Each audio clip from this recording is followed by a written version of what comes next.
언약궤에 대해서는 할 내용이 너무 많아서 사실은 이걸 이제 몇 주에 걸쳐서 할 수도 있지만은 출애굽기를 너무 오랫동안 한 것 같아서 제가 그냥 오늘 언약궤를 한 시간에 그냥 마무리하려고 합니다.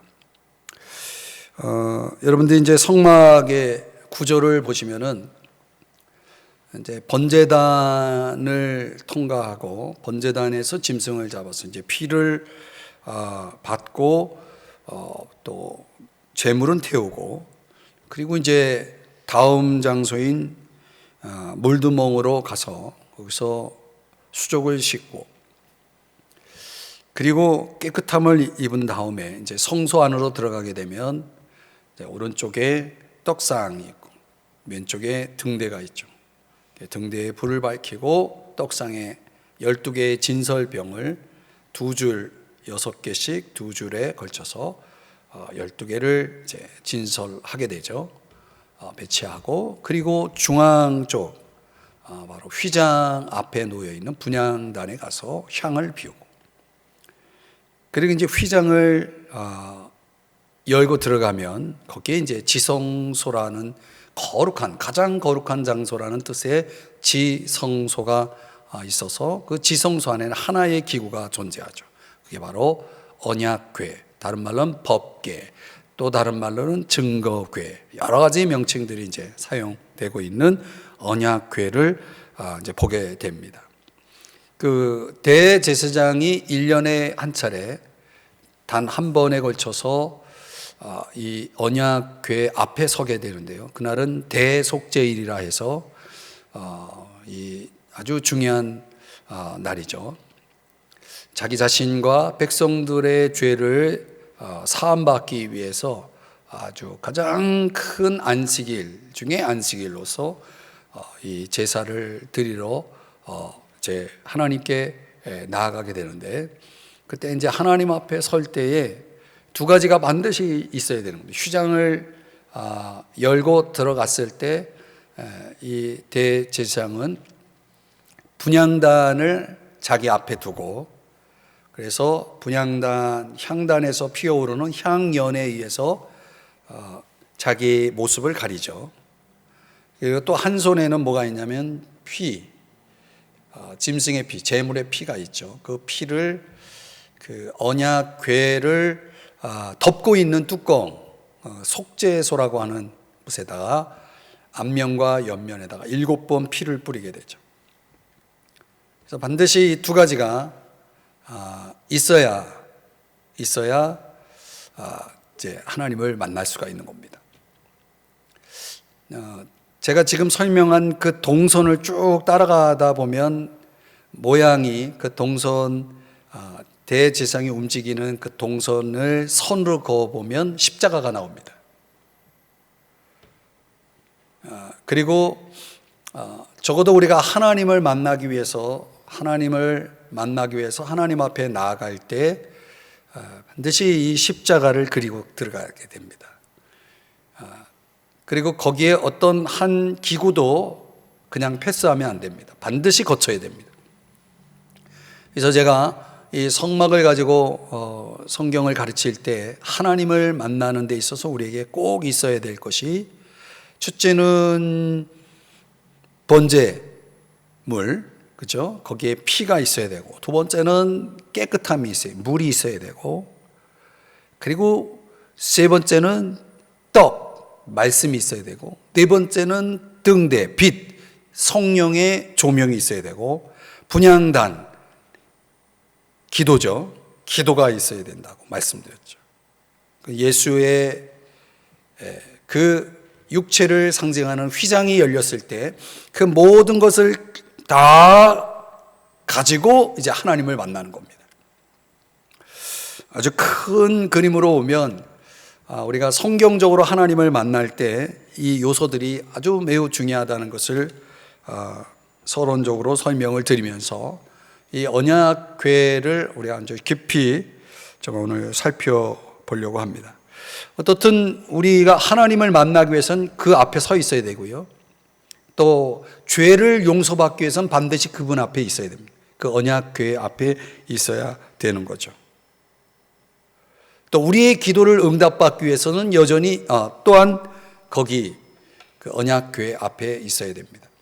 하나님을 만나기 위해서, 죄를 사함받기 위해서, 또 우리의 기도를 응답받기 위해서는 언약궤 앞에 반드시 서야 하는 것입니다. 자, 언약궤는 조금 전 읽은 10절 말씀에 의하면 직사각형의 구조로 우리가 흔히 정방형 사각형의 모양을 갖추고 있다. 조금 전에 이제 보여드렸던 그림을 좀 다시 한번 띄워주시면, 여러분들이 이제 우측 상단에 보면 언약궤라고 되어 있는데 약간 직사각형 모양이죠. 상자인데 전체 모양은 직사각형의 형태의 상자입니다. 가로 길이는 113cm 정도 되고, 또 폭은 한 68cm 정도 되고요. 높이는 똑같이 68cm 정도 됩니다. 이제 그런 조금 전에 보여드렸던 그런 그림의 모양이 나오죠. 우리에게는 이제 그 모양 자체가, 구조 자체가 그렇게 중요한 건 아닙니다. 하나님이 그렇게 설계도를 주어서 만들게 했고, 11절에 보면은 오늘 본문 25장 11절에 보면 순금으로 그것을 싸도록 되어 있습니다. 그래서 금색으로 그려져 있죠. 마치 이 상자의 뚜껑 모양을 보면 꼭 왕관 모양처럼 생기도록 그렇게 제작을 하게 되어 있습니다. 왕관을 써 있는 것처럼 말이죠. 그런 식의 모양을 하고 있습니다. 자, 우리에게 중요한 것은 하나님께서 이 언약궤가 이스라엘 역사 속에서 어떻게 사용되었는지, 어떤 목적으로 사용되었고, 그것이 우리에게는 어떤 의미가 있는지를 한번 살펴보겠습니다. 첫 번째는요, 이 언약궤의 목적은 우리 이스라엘 백성들을 인도하는 목적이 있었다. 이제 성경에서 우리가 그것을 발견할 수가 있는데요. 민수기 10장 33절에 보면 그들이 여호와의 산에서 떠나 3일 길을 갈 때에, 이제 시내산을 얘기합니다. 시내산에 출발했을 때 3일 길을 갈 때에 여호와의 언약궤가 그 3일 길에 앞서 가며 그들의 쉴 곳을 찾았고, 이렇게 돼 있죠. 이 3일 길 정도가 거리적으로 어느 정도의 거리가 될 것인가 이렇게 보면은 나중에 이제 제가 조금 이따가 살펴보겠지만 여호수아서에 보면은 약 2000규빗, 즉 900m 정도라고 하는 그 거리를 백성들과 이제 두게 됩니다. 여기서는 이제 3일길이라고 말하고 있지만 이 3일길 앞서 가며 그들이 쉴 곳을 찾았고 라고 하는 이 말씀대로라면, 언약궤는 이스라엘 백성들의 어떤 인도, 그들의 길을 인도하는 역할을 했구나라는 걸 알 수가 있습니다. 그 방향을 지시하고 그들 백성들이 가야 할 길을 안내하는 역할을 했다는 거죠. 우리에게 그걸 적용한다면 분명히 우리의 앞서 우리에게도 언약궤가 있겠죠. 그 언약궤가 우리의 인생의 방향을 지시하고 우리가 가야 할 곳, 또 우리가 쉬어야 할 곳을 그 언약궤가 우리 앞서서 3일길이라고 여기서 표현하고 있는 것처럼 앞서가는 거죠. 여러분의 인생은 어디서 왔고 어디로 가고 있습니까? 아시겠습니까? 여기에 이제 언약궤가 적용되는 겁니다. 당연히 그 언약궤는 그 언약궤 위에 그 속죄소 뚜껑의 중앙에 임재하고 계신 하나님이 계셨기 때문에 우리가 언약궤는 하나님을 상징한다고 이렇게 말할 수 있죠. 하나님은 우리의 인생길을 주장하시는 분이죠. 사람이 마음으로 자기의 길을 계획해도 그 걸음을 인도하시는 분은 저 자신을 보면 분명히 하나님이십니다. 내가 이렇게 저렇게 다 계획하고 추진해 온 것 같지만은 실상 내가 한 것이 아니라 그분이 이끄셨구나라는 걸 알 수가 있습니다. 지금까지의 인생길을 주장하신 분이 내 3일길을 또 주장하지 않겠습니까? 우리는 그렇게 멀리 볼 필요는 없어요.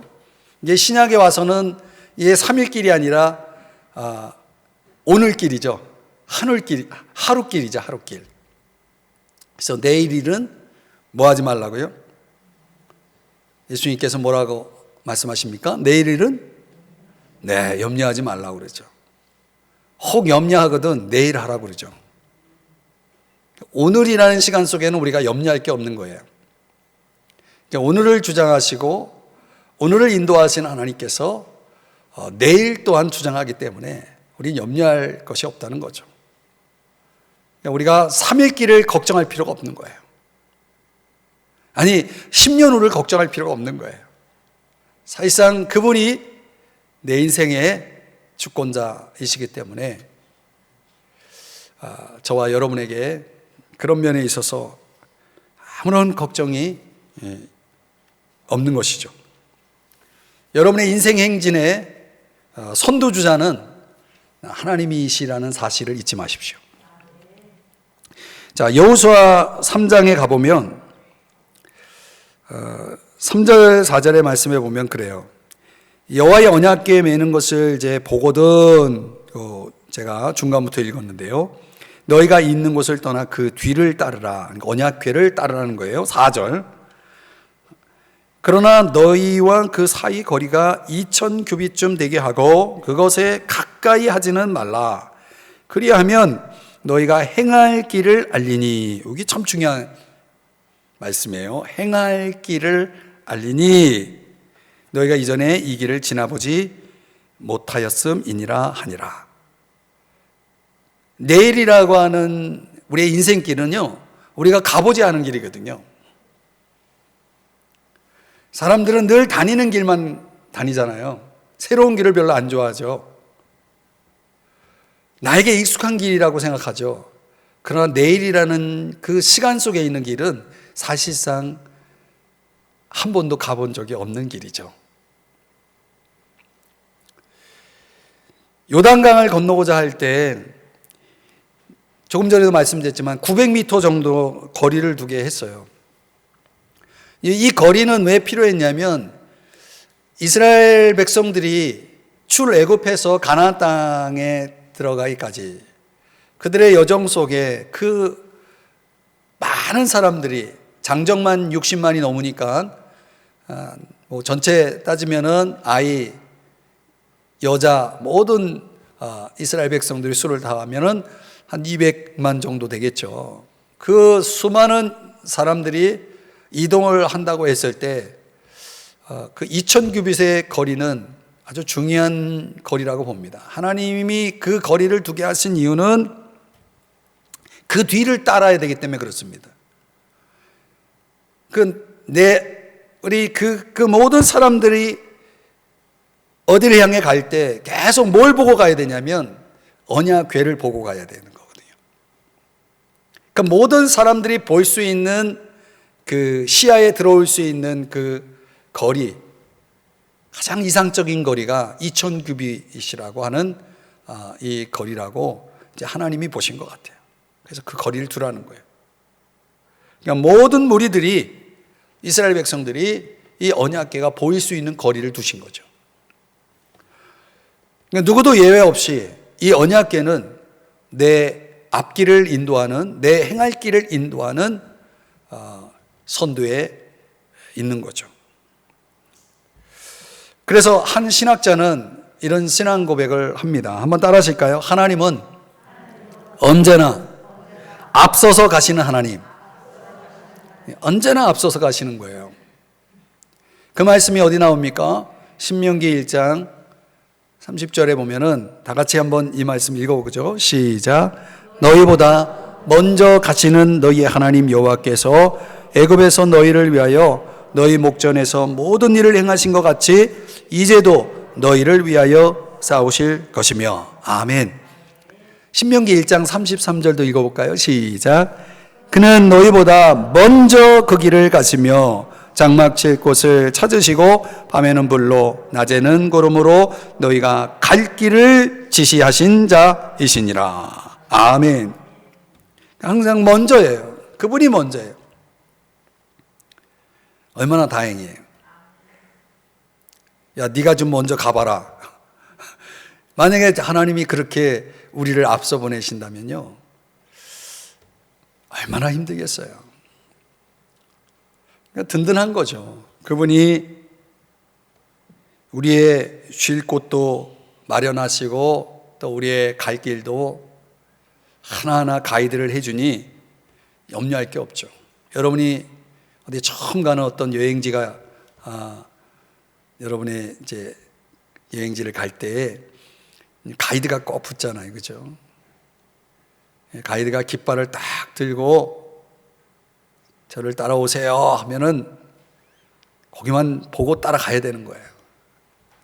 근데 꼭 이탈하는 사람 있죠.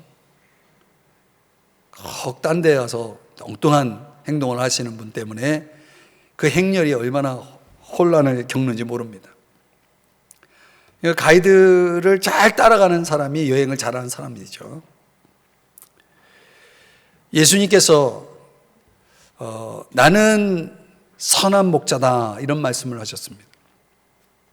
그러면서 이 선한 목자는 양에게는 어떤 역할을 하시는지 요한복음 10장 3절 4절에 보면은 이렇게 말씀을 합니다. 문지기는 그를 위하여 문을 열고 양은 그의 음성을 듣나니. 그러니까 목자의 음성을 듣고 그가 자기 양의 이름을 각각 불러서 각각 부르는 거예요. 그 모든 양이 몇 마리든 간에 목자는 그 양의 이름을 다 알아요. 제가 이 말씀 때문에 우리 성도들의 이름을 제가 이제 얼마나 외우려고, 애기들까지 외우려고 얼마나 애를 쓰는지 몰라요.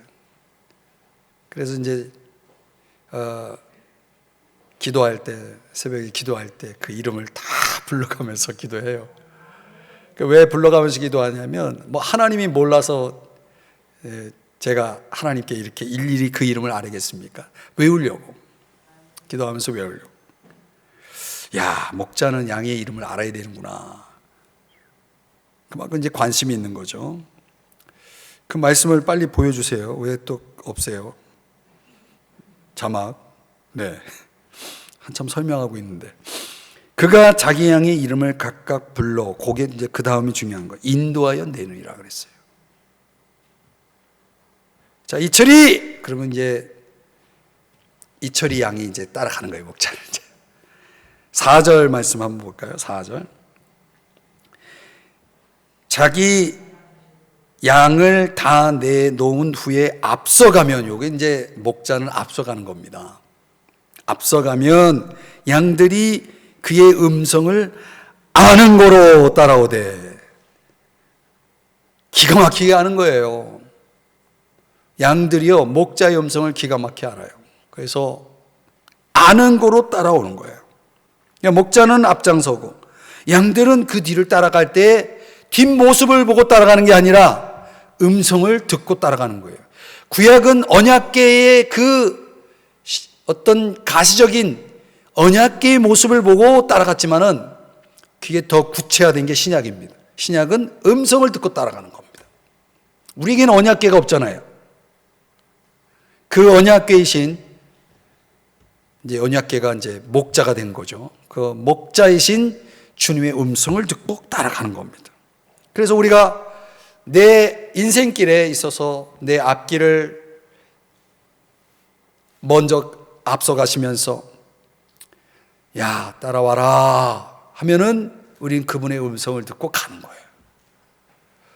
양이 잠깐만요, 거기가 아니고 제가 볼 땐 이쪽인데요. 그러고서 자기가 알아서 가.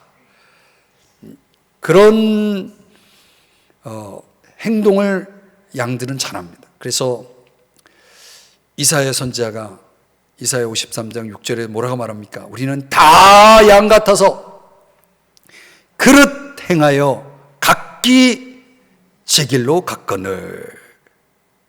그래서 저 솔로몬은 잠언에서 뭐라고 말씀하냐면 어떤 길은 사람이 보기에 바르나 어떤 길이 사람이 보기에 내가 보기에는 이 길이 바르다 이렇게 생각이 되는 거죠. 그래서 어떤 길은 사람이 보기에 바르나 필경은 사망의 길이라 그렇게 말하고 있죠. 내가 내 인생길을 주장하면요, 그건 죽는 길이에요. 죽는 길입니다.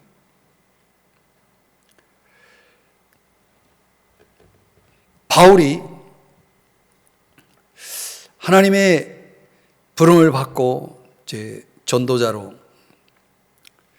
하나님 앞에 쓰임을 받으면서 그는 정말 가는 곳마다 복음의 역사가 나타나고 많은 영혼들이 돌아오고 가는 곳마다 교회가 세워지고 하는 그런 역사가 일어났죠.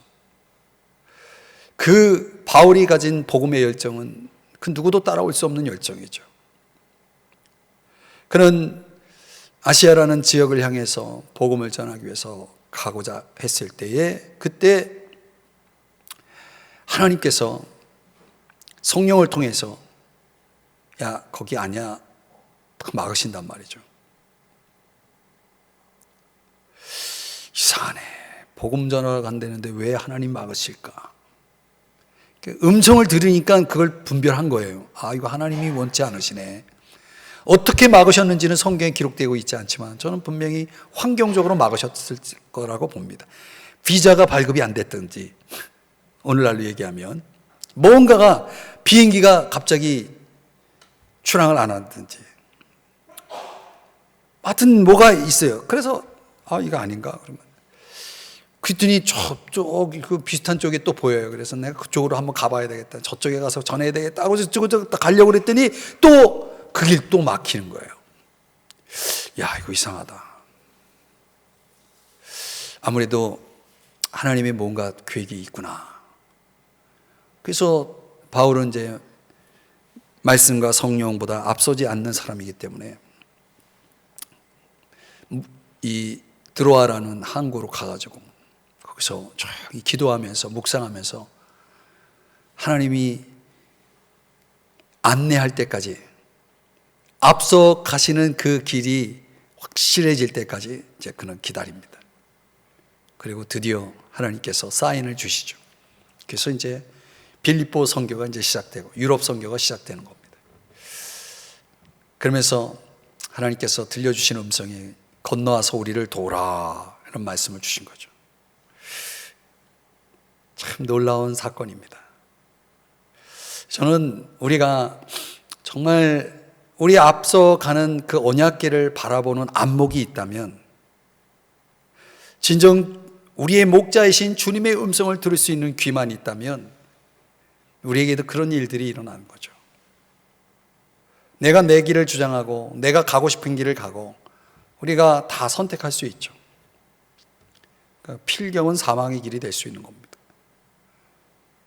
주님의 음성을 듣고 움직일 수 있는 사람. 여러분 살면서 주님이 잘 보이시나요? 잘 보이라고 2000규빗을 떼어놓은 거거든요. 가까이 있는 건 잘 못 봐요. 오히려 그 좀 떨어져 있으니까 보이는 거 아니겠습니까? 그러니까 주님이 보여야 된단 말이에요. 주님이 보여야 그 뒤를 따라갈 수 있는 거예요. 주님의 음성이 들려야 그 음성을 따를 수 있는 거예요. 우리는 뭘 결정할 때 보지 않고 듣지 않고 결정해버려요. 그리고 주님 도와주세요 그래요. 그럼 주님이 도와주실 마음이 들까요 안 들까요? 그리고 주님이 내 기도 안 들어주신다고 투덜대요. 원망해요.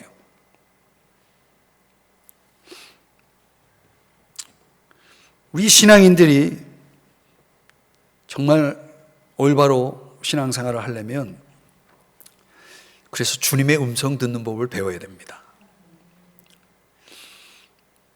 오늘날 주님이 우리에게 말씀하시는 채널이 있습니다. 가장 중요한 채널은 성경입니다.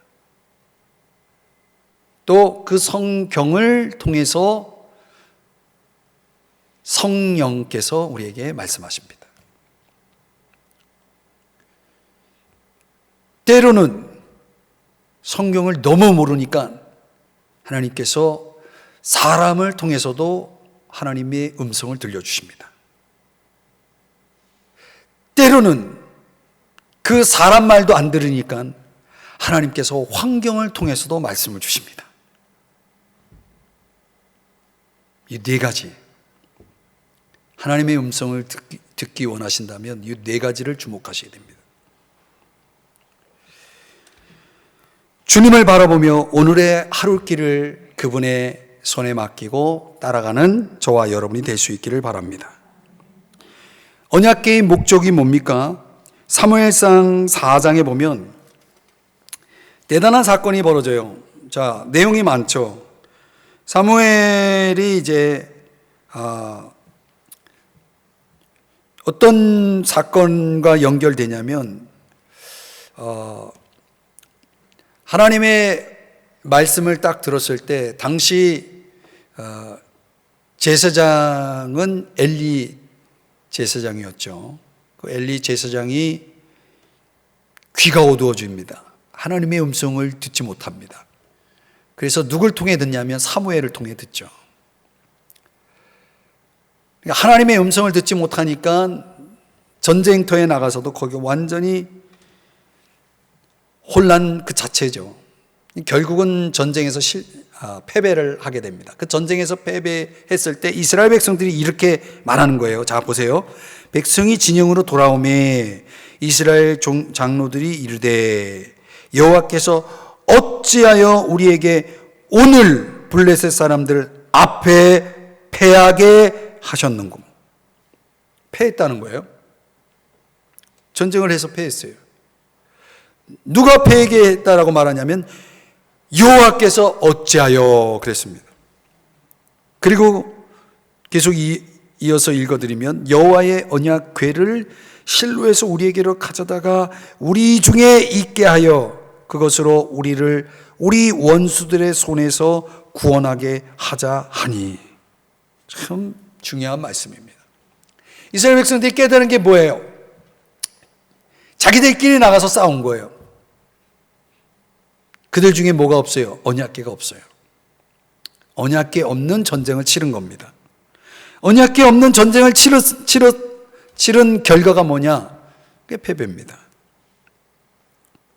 그래서 후회하는 거죠. 언약궤를 빨리 가져와라. 우리 중에 있게 하자. 나중에는 이제 언약궤를 빼앗기는 그런 일을 겪게 되는데 결국 우리가 여기서 깨달아야 될 건 뭐냐면 우리 일상에서 주어지는 그런 많은 패배와 좌절, 절망 이런 모든 것들이 그 원인이 뭐라고 생각하십니까? 혹시 언약궤의 부재 아닐까요? 주님 없이 그냥 내 힘으로 어떻게 해보려고 했던 거 아닐까요?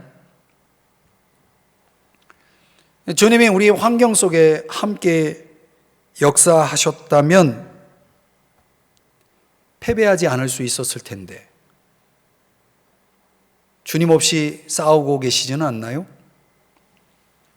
언약궤가 있어야 될 이유가 뭡니까? 저 민수기 말씀에 가보면요, 언약궤가 있어야 될 이유는 그 언약궤를 통해서 이스라엘 백성은 승리하기 때문에 그렇습니다. 있고 없고가 승패를 결정하는 거예요. 이 말은 우리에게 어떻게 적용됩니까? 주님 없이는 우리 인생은 승리할 수 없다는 걸 보여주죠. 그래서 여러분이 새벽기도 아특세를 통해서 같이 묵상했던 말씀 시편 127편에서 뭐라고 말씀합니까? 여호와께서 세우지 아니하시면 세우는 자의 수고가 헛되며 여호와께서 지키지 아니하시면 파수꾼의 경성함이 깨어있음이 헛되도다. 아멘이 되십니까? 아멘이 되시죠. 그거예요. 그러니까 우리가 매일 그런 것들을 경험하는 거죠. 내 삶에 있어서 하나님 없이 이룰 수 있는 게 뭐가 있냐는 거죠. 하나님 없이 이룰 수 있는 건 없습니다. 이룬 듯 하지만 결국 아무것도 얻은 것이 없는 빈손으로 부둣가로 해변가로 돌아온 그 시몬 베드로처럼 말이죠. 밤이 새도록 고기를 잡고자 했지만 얻은 것이 없다 그랬잖아요. 그러니까 우리가 이 두 가지 언약궤가 이스라엘 백성들에게 어떤 역할을 했는가라고 하는 것을 딱 요약을 하면 결국 언약궤는 이스라엘 백성들의 갈 길을 행할 길을 인도하는 역할을 했다. 또 그들을 보호하고 그들을 지킬 뿐만 아니라 그들을 모든 전쟁에서 승리케 하는 그런 역할을 했다. 그걸 우리의 삶에 그대로 적용한다면 당연히 우리도 우리의 갈 길을 인도하시는 하나님, 우리와 함께 우리의 인생의 싸움을 싸워주시고 그래서 우리를 승리케 하시는 우리의 사령관, 우리의 가이드, 우리의 안내자, 우리의 사령관, 바로 그 하나님을 우리에게 잘 보여주는 그런 의미가 있는 것입니다. 사랑하는 여러분, 오늘 여러분들의 삶 속에서 하나님이 잘 보이셔야 됩니다. 그래서 늘 그분을 바라고 그분을 의지하고 또 그분의 음성을 듣는 거예요. 양은 목자의 음성을 듣고 따라간다고 그랬죠. 우리가 그분의 음성을 들어야 됩니다. 그러기 위해서 여러분이 해야 할 일이 뭡니까? 새벽을 깨우는 거예요. 새벽을 깨워야죠.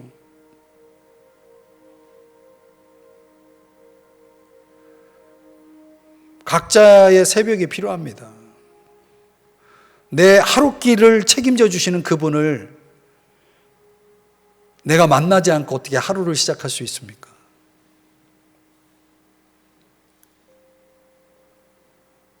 그분이 그 하루를 결정하시는 분이고 그 하루를 책임져 주시는 분이고 그 하루를 승리케 하시는 분인데 그분 없이 시작하는 하루가 그 하루가 과연 제대로 된 하루가 되겠습니까? 아침마다 주님 만나십니까?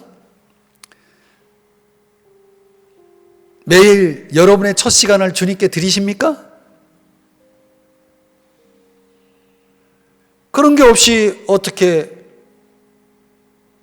목자를 따르는 양이라 할 수 있습니까? 주님이 답답하신 거죠.